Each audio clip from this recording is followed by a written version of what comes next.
Shuning uchun qadriyat degan narsa bor. Ya'ni shu qadriyat bilan millat tanilgan dunyoda. Hamma millatning o'zining qadriyati bor. Mana xollasiz liboy davlatingizga boring. Siz bilan meni milliy kiyimimizni, milliy do'ppimizni kiyyaptimi? Kiymayaptimi? Nimaga biz kiyishimiz kerak? Chumo bizmi biz? Nimaga ularga o'zimizni o'xshatishimiz kerak biz? Tataristonda yurgan tatarcha do'ppi bilan yuribdi. Turkiyada yurgan turkiyan do'ppisi bilan yuribdi. Oshna 47 yil yur, ke o'zingning millatligingni yo'qotma. Milliyligingni yo'qotma oshna.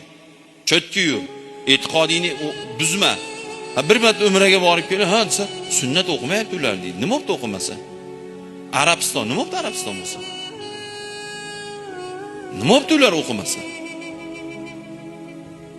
Bizni o'zimizning yo'limiz bor, mazhabimiz bor, iymon e'tiqodimiz bor. Biz Imom Azam mazhabida, biz ibodat, fiqhiy masalada, iymon masalasida Maturidiya yo'lida biz. Bo'ldi, tamom, bo'lsin. Nima qilamiz?